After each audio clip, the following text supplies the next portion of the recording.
Merci Madame la Présidente, Monsieur le Ministre, mes chers collègues. Cet amendement déposé par notre collègue Gérard Poadja vise à garantir l'égalité de traitement et la sécurité juridique dans le traitement des demandes de mutation effectuées en raison de l'existence d'un centre d'intérêt matériel et moraux en Outre-mer.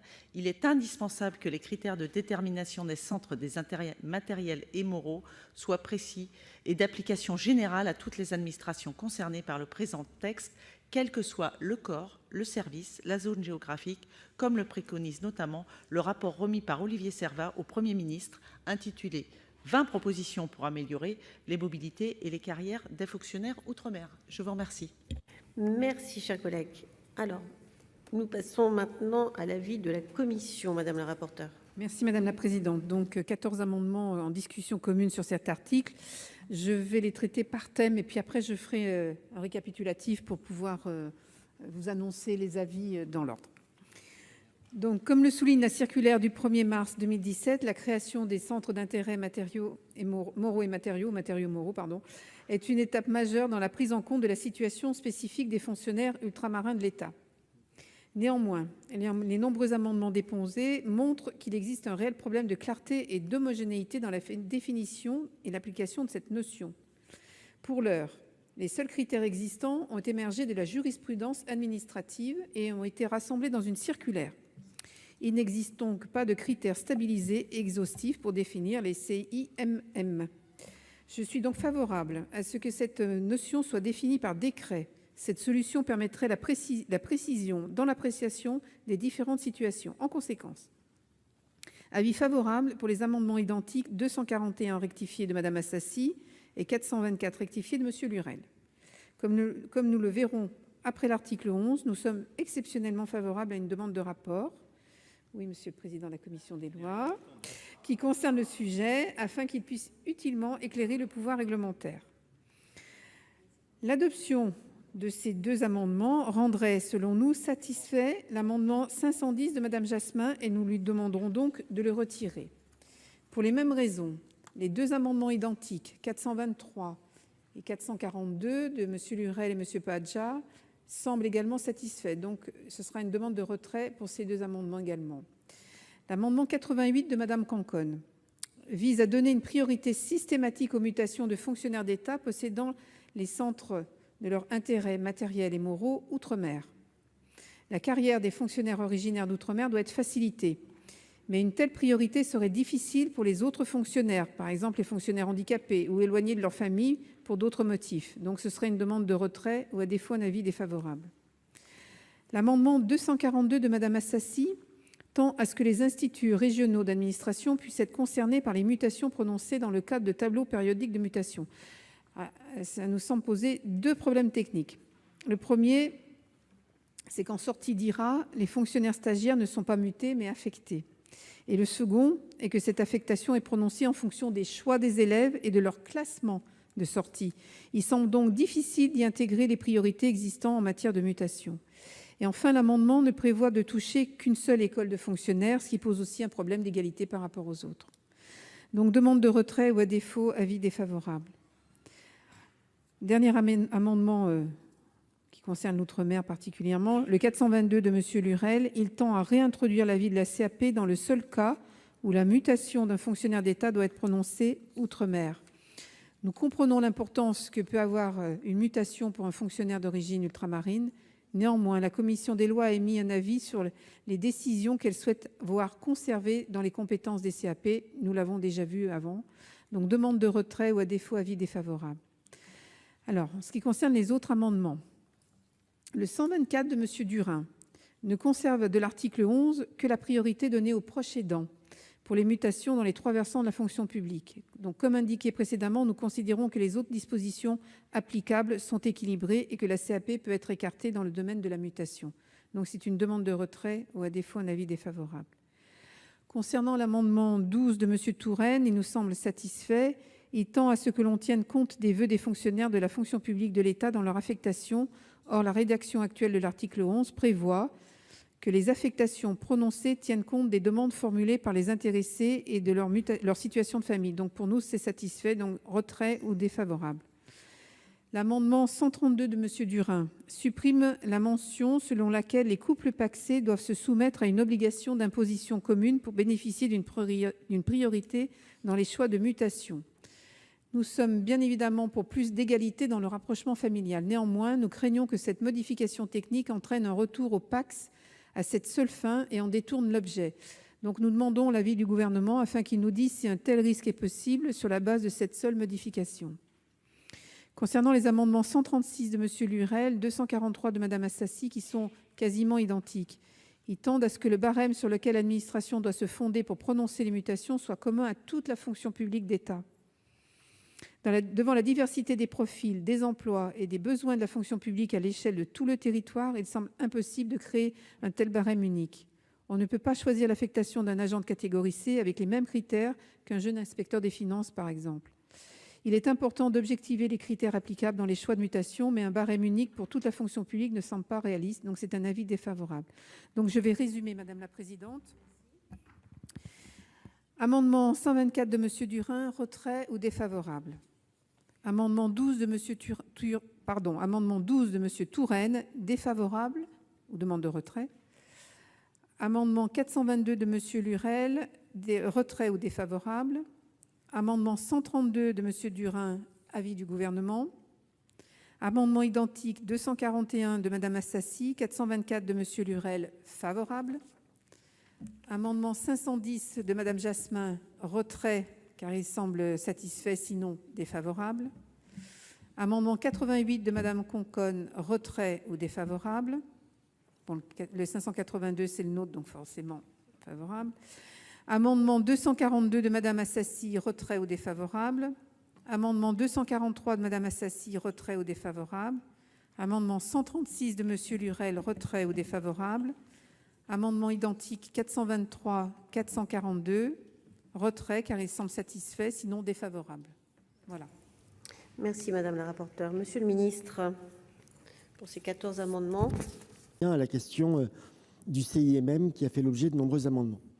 Le CIMM, cela a été rappelé par plusieurs intervenants et intervenantes, a été érigé en priorité légale d'affectation par la loi du 28 février 2017 portant programmation pour l'égalité réelle outre-mer. Ces conditions d'application ont été précisées par une circulaire du 1er mars 2017 et l'application en année pleine est intervenue à partir de 2018. Il y a un bilan qui est en cours sur le CIMM et qui est un bilan que je qualifierais à la fois de positif mais de contrasté. Positif parce que, au risque de surprendre les parlementaires originaires d'outre-mer, 75% des demandes de mutation déposées au titre de l'année 2018 de fonctionnaires bénéficiant d'un CIMM ont été suivies d'une mutation correspondant à leurs vœux. La difficulté tient plutôt, vous me pardonnez le terme impropre, à ce qu'on pourrait appeler un stock de demandes. La loi EROM prévoit que le bénéfice du CIMM s'évalue au moment du dépôt de la demande de mutation. Ce qui signifie que lorsque des fonctionnaires ultramarins ont déposé des demandes de mutation il y a maintenant plusieurs mois, même plusieurs années, avant que le CIMM soit devenu une priorité légale d'affectation, dans la mesure où leur demande de mutation a été déposée avant que le CIMM soit reconnu et qu'au moment où ils l'ont déposé, ils n'en bénéficiaient pas de manière formelle, le CIMM ne peut être pris en compte, ce qui oblige à quelques allers-retours administratifs et à redéposer. Je précise par ailleurs que le gouvernement ne sera en aucun cas favorable à des priorités systématiques d'affectation. Le CIMM est une priorité légale d'affectation. Il en existe d'autres, le rapprochement familial, le rapprochement conjugal plus exactement, que nous avons évoqué.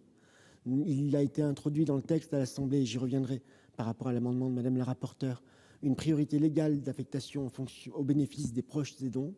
Et donc, nous ne pouvons pas ériger une des priorités légales comme plus prioritaire que les autres priorités légales. Cela doit rester soumis à l'appréciation de chacune des décisions de mobilité. Par ailleurs, cette priorité légale d'affectation s'entend uniquement si est ouvert un poste qui correspond aux qualifications, aux compétences, au grade de l'agent qui y prétend. Le fait qu'aucun poste ne soit ouvert est effectivement un frein à l'application du CIMM. J'ajoute trois points concernant le CIMM. Le premier point concerne la question des IRA. La nomination d'un élève stagiaire d'IRA ou d'une autre école de service public n'est pas une mutation. Et donc, selon les termes de la loi EROM, il ne peut y avoir d'application du CIMM à cette primo-nomination, cette primo-affectation. Par contre, nous avons adopté l'Assemblée nationale a adopté un amendement que nous avons soutenu au cours de leur débat, permettant l'organisation de concours nationaux à affectation locale, ce qui permettra notamment à certains de nos concitoyens originaires d'outre-mer de se présenter à des concours nationaux en ayant la certitude d'être affectés dans leur région de vie, ce qui est valable pour l'outre-mer et d'ailleurs valable pour d'autres régions métropolitaines. J'ajoute ensuite que le CIMM tel qu'il est pensé aujourd'hui est défini par un faisceau d'indices. Madame la rapporteure a rappelé tout à l'heure que le CIMM était appuyé sur une construction jurisprudentielle, c'est le cas. Le gouvernement n'est pas favorable aujourd'hui à l'adoption d'une disposition qui obligerait le pouvoir réglementaire à prendre un décret pour fixer les critères. Non pas qu'il n'y ait pas besoin de travailler plus avant sur la question du CIMM, mais nous considérons qu'avoir recours à un décret pour fixer les critères permettant de dire qui bénéficie d'un CIMM ou qui n'en bénéficie pas obligerait à lister les critères de définition et serait certainement moins protecteur, en tout cas moins large, que le recours jurisprudentiel à un faisceau d'indices permettant d'avoir une appréciation plus souple du bénéfice d'un CIMM. C'est ce qui m'amène à donner un avis défavorable aux amendements. Par contre, je le dis d'emblée, je donnerai, moi aussi à titre exceptionnel, un avis favorable à la demande de rapport parce que je pense que ça permettra d'avancer dans cette discussion-là. Enfin, je dois dire qu'au moment où je dis enfin, le dernier terme m'échappe. Je crois avoir fait le tour sur la question des CIMM.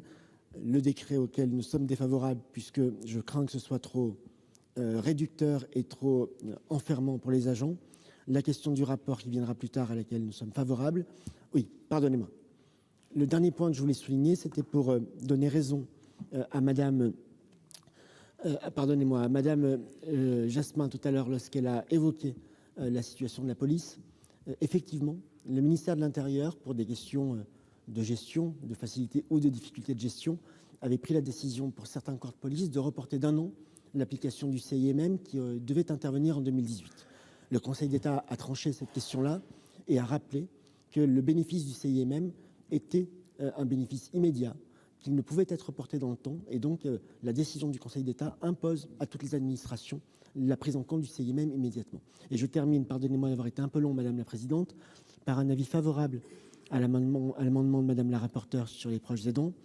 J'ai un seul souci rédactionnel que je vous soumets si l'amendement peut être corrigé tout de suite ou que nous corrigerons dans la navette.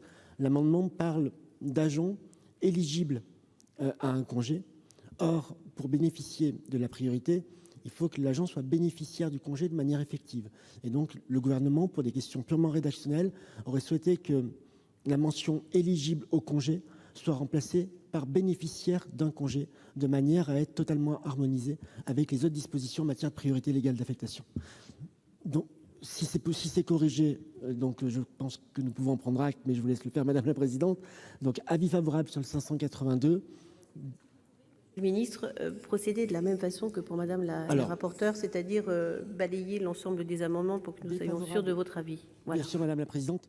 Défavorable au 124, retrait ou défavorable au 12, défavorable au 422, même avis sur le 132, le 241, le 424, le 510, le 88, favorable au 582 avec la correction de rédaction que nous venons d'évoquer, 242 défavorable, défavorable au 243, au 136, au 423 et au 442, en sachant que beaucoup d'entre eux prévoyaient donc le décret. Nous sommes ouverts à y travailler, mais vraiment, je vous invite à la prudence sur ce point-là. Je crains que la définition d'une liste de critères par décret soit plus restrictive que le faisceau d'indices qui prévaut aujourd'hui. Merci, Monsieur le Ministre. Madame la rapporteure, Monsieur le Ministre vous a fait une proposition de rectification, donc je voulais savoir. Oui, nous sommes d'accord pour rectifier l'amendement de la Commission, selon les critères de Monsieur le Ministre. Du ministre. Merci. Très bien. Donc l'avis sera alors favorable de la part du gouvernement. Très bien. Bien, alors nous allons passer maintenant au vote. L'amendement. D'abord, y a-t-il des demandes de parole? Oui, Monsieur Macron. Oui, Monsieur Macron, allez-y. ministre, Monsieur le Président de la Commission, Mesdames, Messieurs les rapporteurs, chers collègues, il a beaucoup fait état de la loi Égalité réelle. La loi Égalité réelle Outre-mer, j'en ai été l'un des rapporteurs pour avis de la Commission de l'économie. Elle a fait l'objet d'un large consensus et elle a voté des dispositions dont on vient d'entendre ici qu'elles, bien qu'étant votées et promulguées, elles n'ont pas été appliquées, en tout cas que de manière, disons, très aléatoire. Donc, moi, j'estime que les propositions qui sont faites par nos collègues et qui visent à définir des critères, quel que soit le mode utilisé, mais en particulier par décret, me semblent aller dans le bon sens. Ça donne de la cohérence à la loi, ça respecte l'esprit de la loi, et ça nous permet de passer à des données concrètes qui règlent des problèmes de flou. Monsieur le ministre, j'entends bien votre argument quand vous dites que 70% des demandes seraient satisfaites, mais j'ai tendance, par expérience, à constater que c'est un peu à la bonne volonté du fonctionnaire qui décide. Et c'est triste de dire ça, mais c'est comme ça. Et nous sommes là pour faire la loi, et je ne comprends pas pourquoi, puisque l'occasion nous en est donnée, nous ne réglerions pas ici des problématiques qui sont floues. Les laisser flous reviendrait à manquer de courage et à laisser la situation en l'état. Donc, à titre personnel, quels que soient les avis, je soutiendrai, à minima d'ailleurs, le 422, le 524, le 510 et le 423. Et je pense que nous aurions intérêt à les voter. Y a-t-il d'autres demandes? Oui. Madame Billon, allez-y. Oui, merci Madame la Présidente. Je vais retirer l'amendement 442 rectifié. J'ai entendu les propos de Madame la rapporteure ainsi que Monsieur le Ministre. Donc le 442 rectifié est retiré.